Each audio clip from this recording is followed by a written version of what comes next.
Hypercar adalah kelas tertinggi dari ajang ketahanan bergengsi di dunia, yaitu FIA World Endurance Championship.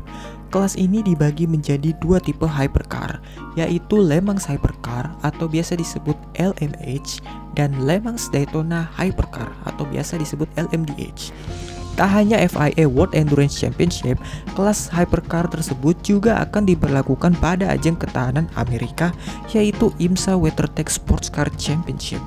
Regulasi Le Mans Hypercar atau LMH dibuat bersama oleh Automobile Club de Iois atau biasa disebut ACO dan Fédération Internationale des Automobiles atau biasa kita sebut FIA sebagai penerus dari kelas sebelumnya, yaitu LMP1 mulai musim 2021 dan seterusnya.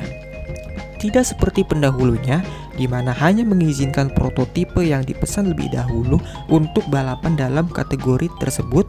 Le Mans Hypercar dapat berupa versi spek kompetisi dari hypercar yang ada, bisa berupa mobil hypercar road legal atau prototipe yang dirancang khusus dan dengan tenaga hibrida. Sementara itu, regulasi Le Mans Daytona Hypercar atau LMDH dibuat bersama oleh International Motorsport Association atau disebut IMSA, lalu ACO dan FIA. LMDH merupakan penerus dari kelas Daytona Prototype International atau biasa disebut DPI. Meskipun keduanya bertipe hypercar, namun baik LMDH maupun LMH memiliki beberapa perbedaan dari berbagai aspek, yaitu sebagai berikut ini.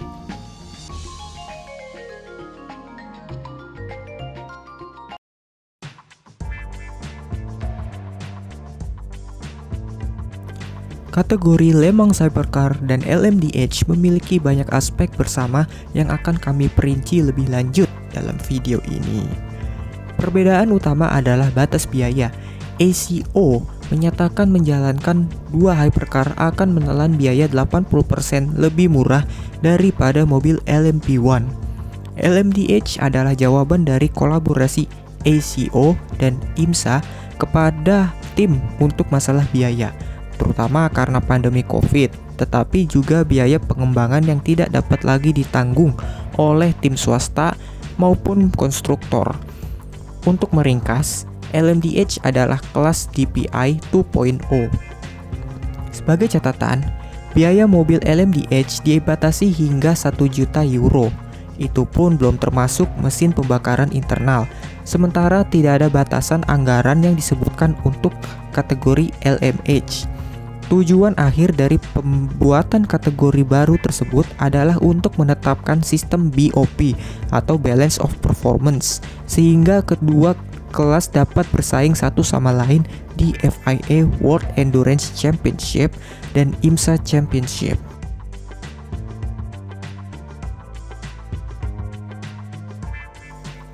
Untuk kedua tipe tersebut, konstruktor maupun tim bebas memilih komponen, kapasitas, dan teknologi mesin pembakaran internal.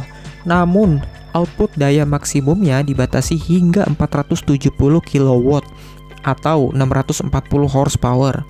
Lalu dikombinasikan ke sistem hibrida, output daya dinaikkan ke 500 kW atau 680 horsepower. Pada kelas hypercar, Peugeot akan menggunakan mesin V6 2.6 liter turbocharged dan Baikonur akan menggunakan mesin V8. Sementara itu, Toyota yang memperkenalkan Toyota GR-O10 hybrid pada awal Januari akan menggunakan mesin 3.5 liter V6 twin turbo, memberikan 680 horsepower ke roda belakang dan dikombinasikan dengan unit generator motor dengan daya 272 horsepower. Jelas, manajemen elektronik pengiriman daya diperlukan karena output daya dibatasi hingga 680 horsepower. Dibandingkan dengan kelas LMP1, terdapat penurunan daya sebesar 30%.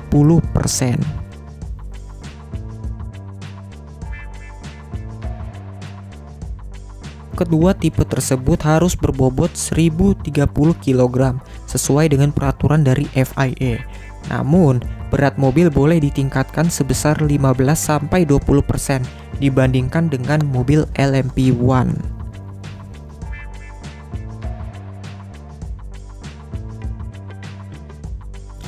Sasis LMH adalah prototipe yang berasal dari hypercar jalan raya yang ada minimal 20 unit atau lebih.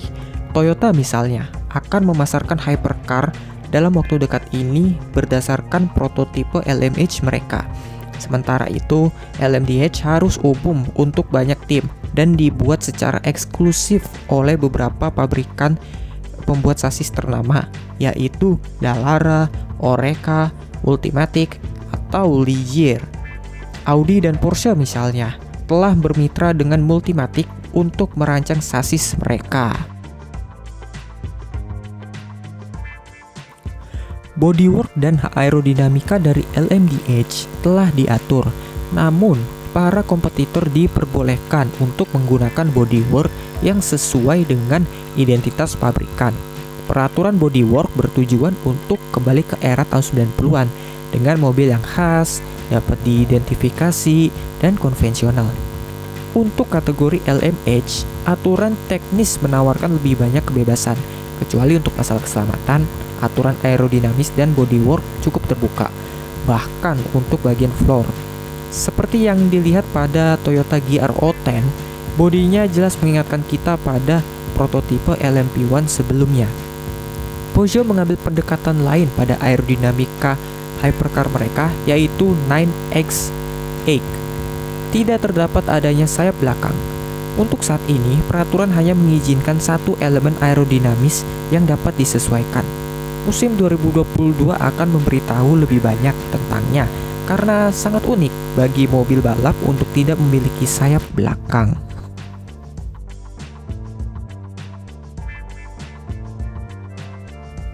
Regulasi Le Mans Hypercar ditetapkan untuk musim 2021, sedangkan LMDH pada awal musim 2023.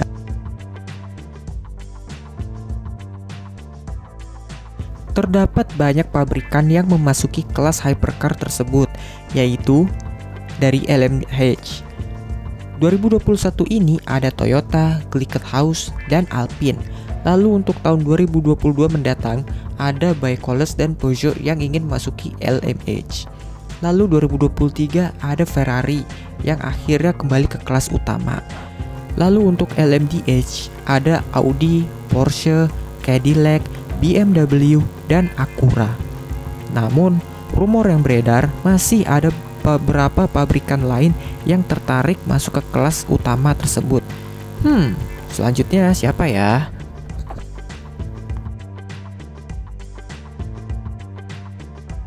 Tidak, bahkan lebih lambat. Berdasarkan catatan pole tercepat LMP1 di sirkuit de la Sarthe, Le Mans, dapat menyentuh angka 3 menit 14 detik. Maka hypercar hanya menyentuh pada kisaran 3 menit 23 detik pada kualifikasi Le Mans yang lalu.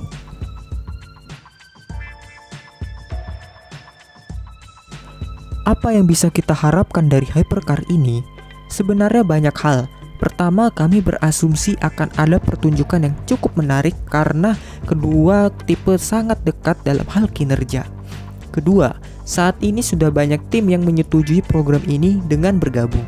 Menatap antusiasme konstruktor dapat memberi kita petunjuk bahwa akan ada lebih banyak dari mereka di masa depan.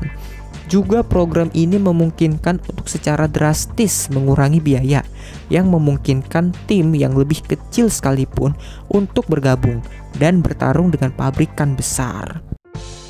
Bagaimana? Tertarik kan untuk memantau ajang endurance seperti World Endurance Championship dan IMSA? Semoga kalian excited ya dengan regulasi hypercar ini yang mengundang banyak pabrikan. Mudah-mudahan tidak mengecewakan. Oke, segitu dulu untuk video dari Garis Balap kali ini. Bila ada kritik, saran, maupun masukan, silahkan tulis di kolom komentar ya. Sekian, sampai jumpa dan salam motorsport Indonesia.